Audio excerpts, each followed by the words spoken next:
We're so thankful you're with us, and if you're with us at our campuses this weekend at the OC, at 211 in the South venue, maybe you're already on Thanksgiving break and you're online. We love you. We're thankful for you. It is an exciting time in the life of Bethlehem Church. It's a significant and historic time. And so we're handing off the gospel ministry presence here to Bethlehem Christian Academy at our Highway 11 campus that for 27 years we've seen be so faithful. I want to before I hop into the teaching and hopefully to encourage me, let me make a shift and just say there is something that affects all the campuses. We're one church, many locations. We're one house with many rooms, and so making the shift, and in 2 weeks from this weekend, we'll open up our Highway 53 campus, but this is what affects every campus. So if you're with me at OC 211, our service times change. When you add more seats, and we're moving from 900 seats at our Highway 11 campus to 1,800 seats, that means Jason's voice doesn't get strained over 4 services, right? So we're going to do 3, at least for right now, right? I know Bethlehem Church, you guys have a way of wanting to add services, so we will probably come back to it at some point, by God's grace. But Thursday night at 7, and here's the big shift for everybody, 9:15 and 11:15. I want to make sure that you got that, because I want you to raise your hand across all of our campuses.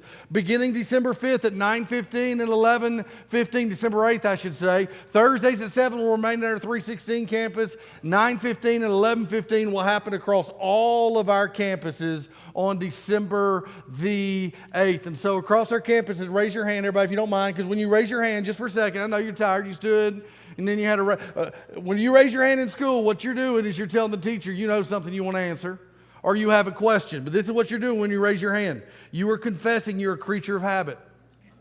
You are. No, keep that up. Keep it up. What does that mean?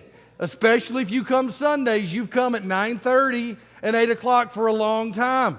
You can get your kids to school at 8 o'clock, so you can come 15 minutes earlier. And if you come to 8 o'clock, you can sleep in. So what time does the service start? 9:15. That didn't sound convincing to me, right? Campuses, you as well. We're shifting to that in this season. So 9:15 and 11:15. And so we're super excited for that. Now to get us where we're going for a second. Something we talk about, something we all do, but we never really know that we're doing. It's a conversational piece. And let me explain it, because I think it'll help us get where we're going. But you do this every day, and you don't even realize you do this. I do this oftentimes, and I don't realize I do it. You and I know how to talk. The English language and how we talk to one another is often in metaphors. Do you know that? Some of you are like, I don't even know what a metaphor is. You say it all the time, right? You never stop and go, hey, I'm using a metaphor. Right? But a metaphor is a comparison of 2 things that otherwise are unrelated. It's a figure of speech that describes an object or an action as an example and then helps explain something by making a comparison. So let me give you a couple of examples, because I think there's a metaphor we're going to use this weekend to signify all that's happening in our life and all that's happening in the life of our church. And here's the metaphor, right? Let me use a couple of them for a second. One is this. Here's one. Time is a thief. That's a metaphor, right? So let me encourage you. Let me lift your soul today. What does that mean? Here's what that means. Today, you have one less day to live than you did yesterday. Breathe that in, right? Be encouraged. That's what that means, whether you want it to or not. Time takes. It's a metaphor. Here's another one. We've all said it before. Life is a means it's not necessarily we're all going to the same destination in life, but we're all on the journey, and there's stops and there's starts. And there's mountains and there's valleys and there's peaks, right? And we experience it all because whether we want to or not, because it's a journey. Here's one. Hey, here's one. Hey, he's a couch potato, right? Some of you husbands in the room, he's a couch. Now, is he literally a potato? No. But, well, he may be. But when college football's on Saturday and Thanksgiving week is upon us, he, being me, plans to be this right here. Can I get a witness, right? He is, right? And let me say something. Here's another one, another metaphor. She has a heart of gold. Now, does that mean she has expensive taste? That may be. I don't know, right? But what that means is she may be beautiful on the outside, but on the inside, man, it just comes out and you experience it in a relationship how much she loves everybody. Here's one to kind of get us where we're going, that maybe kind of include all of us. The parking lot at Bethlehem Church is a dumpster fire. Hold on, right? The parking lot at Bethlehem Church is a dumpster fire. Now, is it literally a dumpster fire? Yeah, you got me. It is. It literally is across all of our campuses. It's a dumpster fire. We know it and own it. But Ken, let me say this, the 316 campus, that's not my problem in a few hours anymore. Can I get a witness, right? But here's the deal. You use metaphors every day, and the Bible's full of metaphors. Right? Communicators, preachers, we know a metaphor makes sense. In fact, if you've listened to me preach ever, one of the most common metaphors I use is oftentimes a sports metaphor. So when you hear somebody say, I'm in the fourth quarter of life, they know there's more time behind me than there is before me. Right? When you say, she hit it out of the park, or he hit it out of the park, what are you saying? They did the best they could. They did a great job. Right? They did a great job. When you may be in business and sales and you go, that deal is a slam dunk. What are you saying? Done deal. Right? That's what you're saying. But in the New Testament, there's a metaphor, and it's actually a sports metaphor. That's probably the best metaphor of the faith journey that you're going to see. Right? And we're all familiar with it, of the faith journey of what it means to follow Jesus. And it's a sports metaphor, and it's actually track. It's actually running. Right? So you got a starting block here, and I got a finish line here across our campus. You ever ran track? Raise your hand. I never ran track. One of my boys did. The other one does. Right? Never ran track, but where track is different is there's not 4 quarters in a track meet. Right? There's not 4 quarters. There's not 9 innings. There's not 18 holes. Right? There's not matches, and there's not sets. There's different lengths of races. There's different types of races, right? And the pace may be different and the length may be different, but there is one commonality to a race. Any race is this. There's a starting line and there's a finish line. There's a starting line and there's a finish line. So Paul would write in 2 Timothy, as he's passing the ministry to his understudy, he would say this, I have fought the good fight. I have finished the, what's that word right there? Race.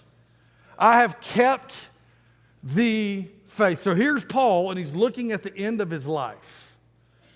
Not just the end of his ministry. He knows the end of his life, and he's writing to his understudy, Timothy, and he uses, guess what? 2 metaphors.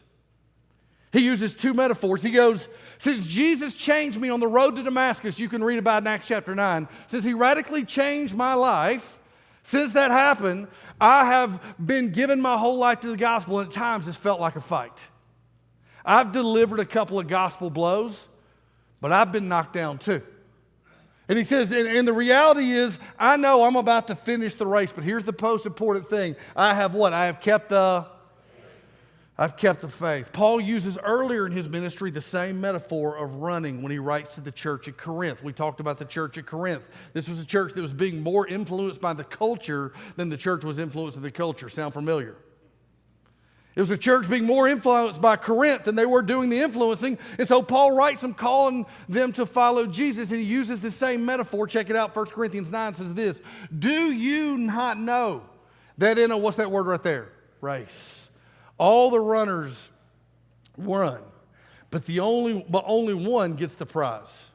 Run in such a way as to get the prize. And here's what he says. There's a lot of people who start the race. There's a lot of people, can I say this to you, Bethlehem Church, who start the faith journey, but not everybody ends the same. He's not talking about losing your salvation. He's talking about losing your faith. He's saying this. There are people who take ownership of their faith, and there are people who have a broad faith.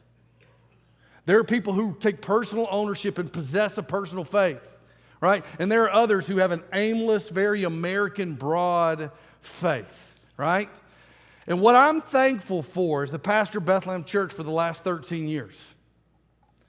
And we're going into Thanksgiving weekend where we all should be verbally grateful, verbally thankful, right? What I'm thankful for, and I know many of you are at Bethlehem Church, is this place truly is a people of hope and a place of healing. And if there's a word again and again that defines the ministry of Bethlehem Church, both historically through the years, and even in this moment as we look to the future, is this word right here. faith. And that word faith in our culture tends to be very broad, so I want to make sure we're really specific. What do you mean? You guys heard me say this before. Our culture, faith, the word is used. You just got to believe. You just got to hold on to faith. You just got to have faith, right? It's a very broad. Faith gets hijacked in our culture into the power of positive thinking. So I want to make sure you're tracking with me here. Faith gets hijacked in our culture. Faith gets hijacked for many Christians or people who have a remnant of faith into this broad word. You got to have faith. Right? You got to keep believing. Don't stop believing. And somebody from the 80s holds their hands up and starts singing the Journey song. It means they're old, right? They're remembering the roller rink back in the day. But listen to me, church. When I say faith, I want to say this. Bethlehem Church, we aren't a people who have faith in faith. We're a people who have faith in Jesus. It's the object of our faith. Hebrews 11. If you got your Bibles, I want to show you this, and this is a chapter you're going to walk. The writer of Hebrews gives us when somebody says faith is, he's giving us a definition of faith. Now faith, Hebrews 11 says this, faith is the assurance of things hoped for. Let me give you a couple other translations of that word, assurance. Now faith is the confidence of things that are hoped for. Or faith is the substance of things hoped for. Just like our physical eyesight can see the material world, it's the sense that sees the material world all around us. The reality, faith is the evidence or the sense of the invisible spiritual world that's all around us. Here's what we all know. There's more to life than just what we see. And he says this, it's the conviction of things not seen, right? For by it, people of old received their commendation. By faith, we understand. Here's what it says. People were rewarded because of their faith. By faith, we understand that the universe was created by the Word of God, so that what is seen was not made out of things that are visible. So here's what the writer's saying. None of you were around when creation happened. You weren't here when everything started. Now, some of you in the room are older than others. Some of you real old, right? But you weren't real old. But you weren't around when creation started. But when you look around, it's impossible to argue, right? What he begins to do through the rest of Hebrews is give examples of people who did not live by reason or logic. I'm going to come to their names in a minute because that's what our world does. And he gives example of people over and over again who understood, listen to me, that God and God's ways don't fit into human reason. And God works in and through people. Now, in the past at Bethlehem Church and through the history of the church for generations who have and live by faith. If you got your Bethlehem Church app or notes, just a couple of thoughts. Here's what I want to make sure. This is what marks the people of Bethlehem Church. Faith, to make sure we're on the same page based on Hebrews 11, is the willingness, and by willingness, the act of trusting in, relying on, and clinging to Jesus continually. The essence of who Bethlehem Church is. People who've placed their faith in Jesus. Hebrews 12, what does he say? He's the author and perfecter, or he's the author and finisher. He's the beginning and the end. What does that mean? Jesus begins our faith and Jesus is the end of our faith. Right? In John 6, there's a group of people who loved the Mosaic law and they were all about morality, and Jesus was coming on the scene and he's doing miracles, and they come to him and they ask him this question. Right? They had been schooled on being good people and morals and God's law. They knew it, and as Jesus was talking about, he's the way, he's the truth, he's the life, he's doing these miracles. He didn't come to abolish the law but to fulfill the law. And so they come to him and they go this, hey Jesus, what is it that we got to do the works of God?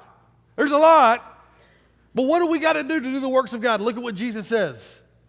This is the work of God, that you believe in him who he has sent. What was Jesus saying? You know what the work of God is? To choose faith.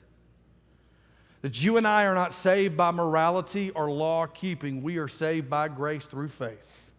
And that is a gift of God. And there is nobody, let me tell you why it's a gift of God, so none of us can take the credit for it. So I'm going to spend the entire Christmas season. Can you believe Christmas is coming? at Bethlehem Church, right? Christmas is coming. We're not going to be on Christmas Avenue. We're going to be on Hog Mountain Road, right?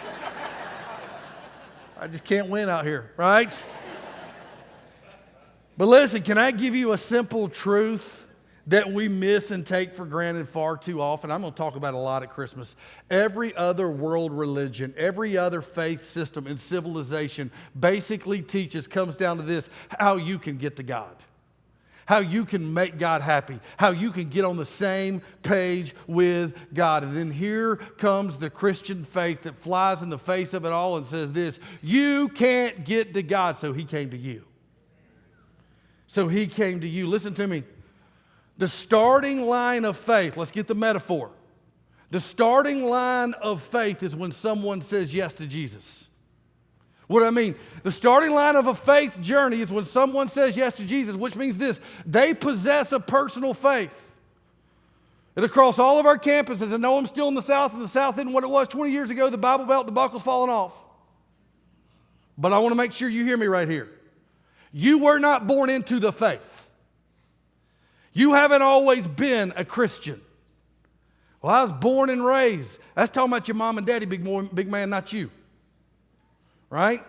You weren't born into faith. You weren't born into, I was born a Christian. No, you weren't born a Christian. Let me tell you what you were. You were born into sin.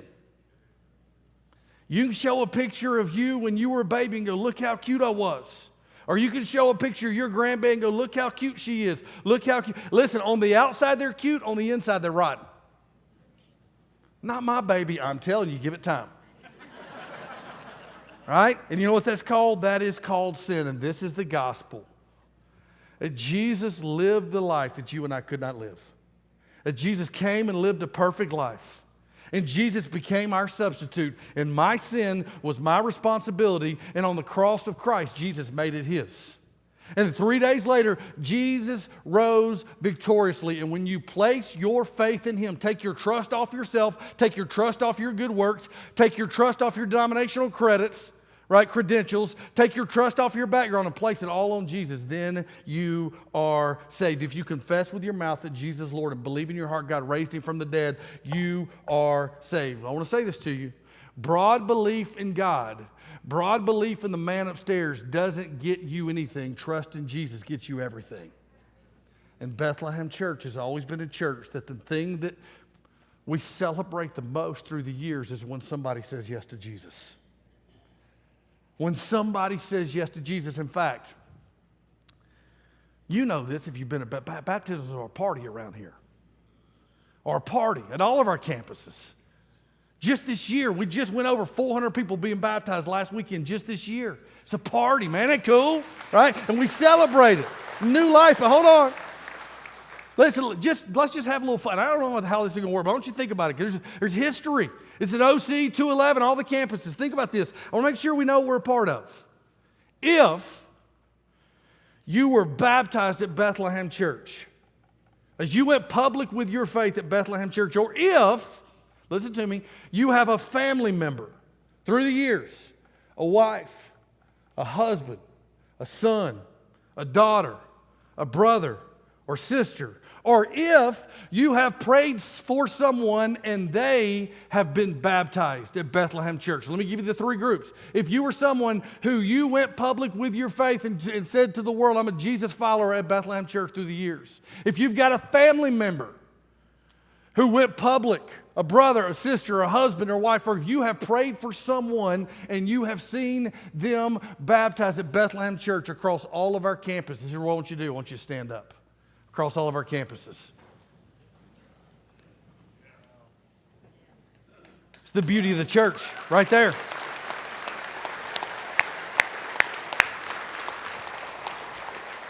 How powerful is that? You can sit down, but I want to make sure you get this. That's the power of the church. But here's the second thing. That's the power of the church. The middle of the race is about endurance. What does that mean? If you're taking notes, the middle of the race, if the metaphor of our faith journey Paul uses as a race, well, the middle of it is about endurance. What does that mean? Choosing to live by faith.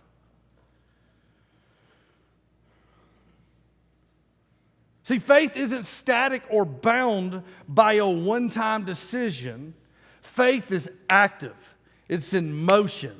It's again and again and again. Listen to me, look at me. There's a starting line, but that starting line is not the only moment of faith.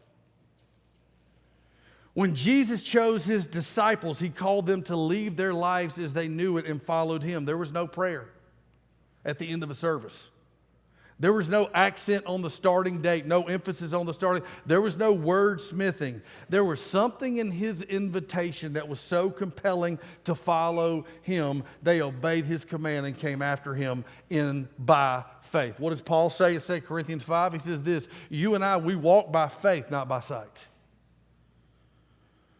So what does that mean?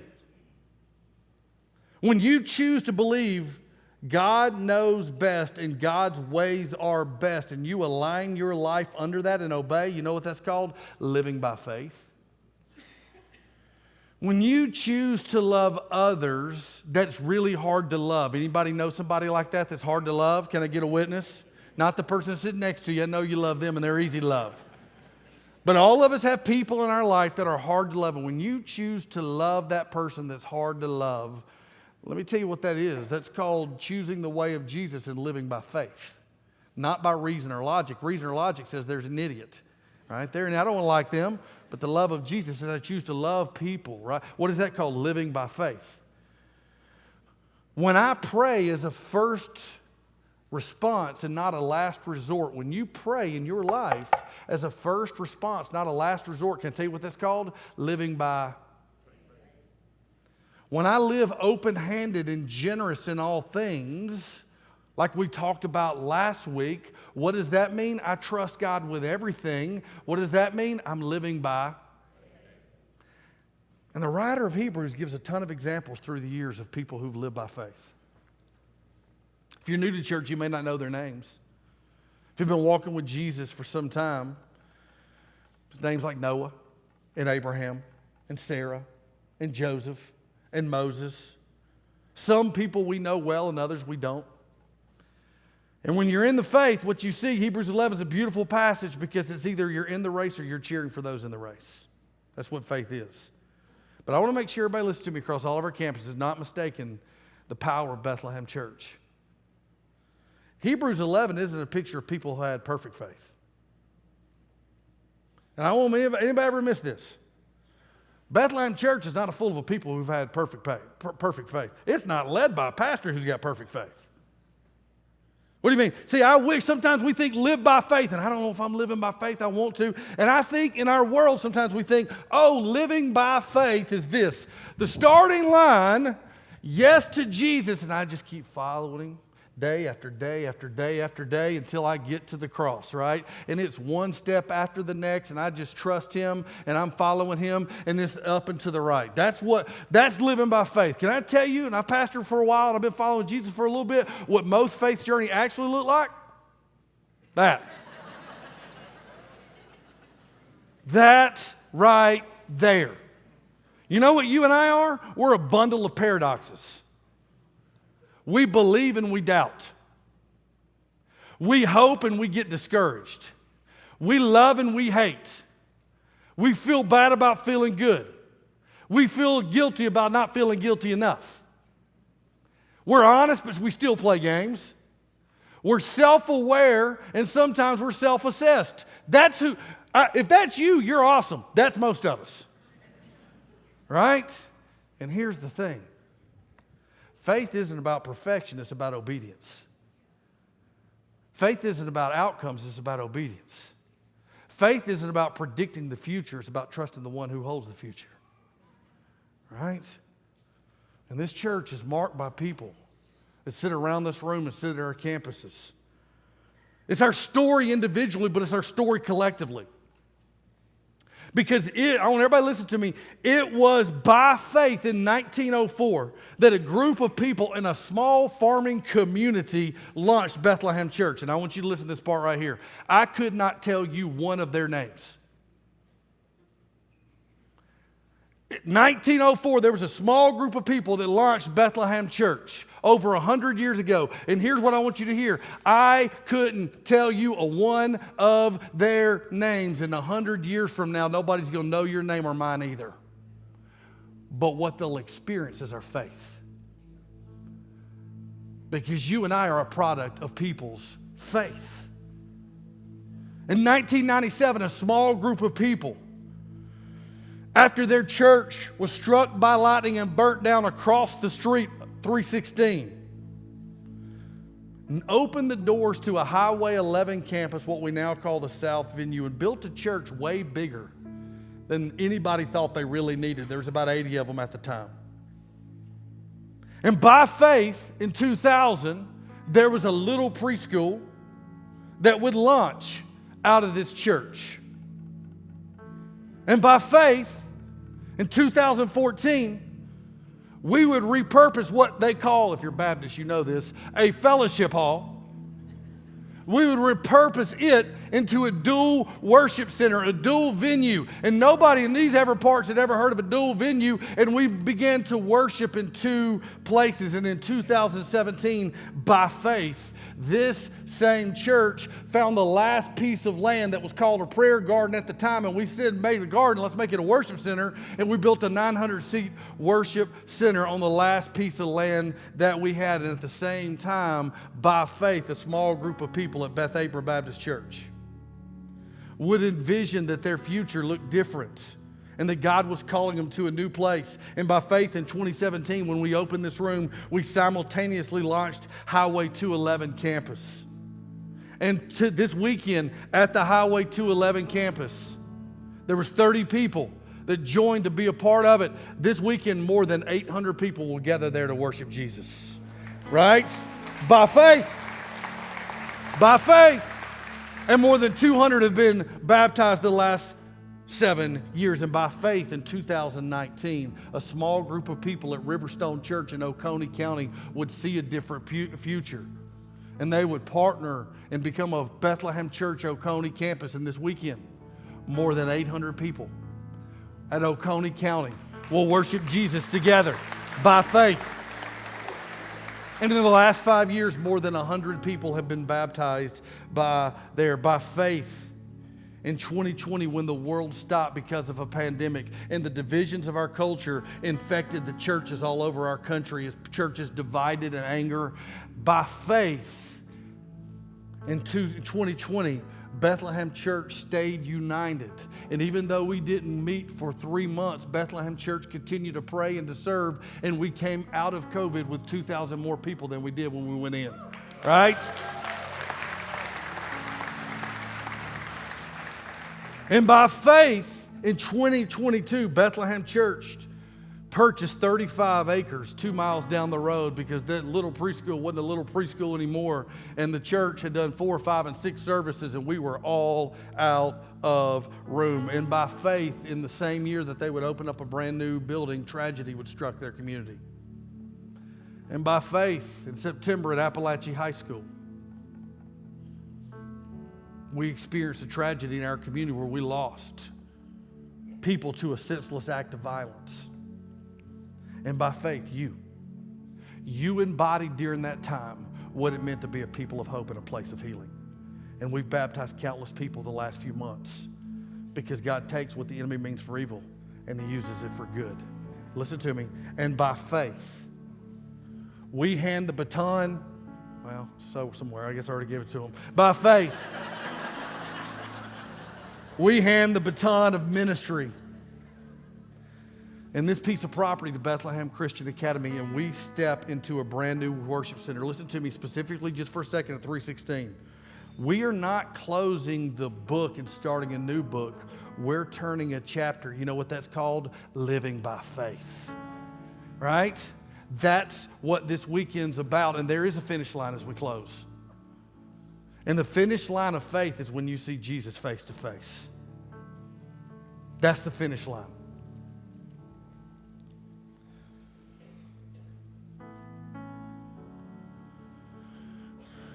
The words we long to hear, well done, my good and faithful servant. What does it mean? Listen to me.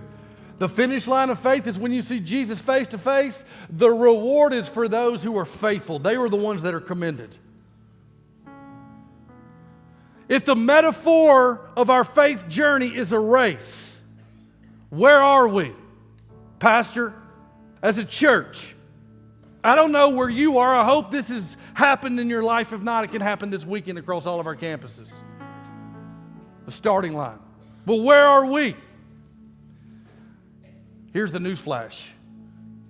We're right in the middle running the race and living by faith. And I don't know when Jesus comes back or when he calls us home, but let me tell you where we're at right now. Right here, living by faith. And here's the news flash. None of us in this room, nor does this church, have a perfect faith. But we do have a pure faith. And here's the best news. The best news of this whole thing is our faith is not about how hard we hold on to Jesus. Our faith is based on him holding on to us. Because Bethlehem Church is not a story of a perfect church, because none of us are perfect. You're not perfect. But can I tell you the beauty of our faith? If we are faithless, here's the beauty of Jesus. He remains faithful because he cannot deny himself. Because he cannot deny himself. And so let me say what we're celebrating this weekend. We're not celebrating the story or the history of any one person. We're celebrating the faithfulness of God in the life of a church. And it is impossible to please God. It is impossible to please God without faith. I read this in my time with God.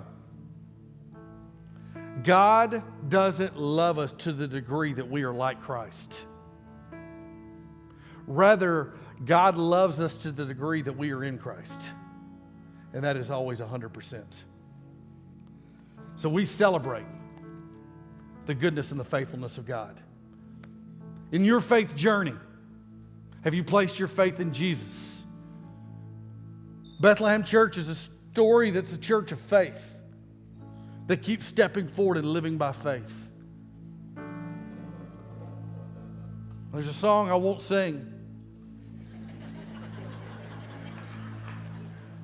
But if you laugh, I'm going to. Because you're going to make me mad and hurt my feelings. But here it is. You know what our story is? This is your story whether you know it or not. And this is Bethlehem Church's story. And there's other men that have gathered this weekend that have pastored this church and have been on ministry. And they're across our campuses as well. Here's what every one of us would tell you. Here's the story of Bethlehem Church. All my life, you have been faithful. And all my life, you have been so, so good. And with every breath that we got, until he comes and get us or we cross that finish line, we are going to keep singing about the goodness of God.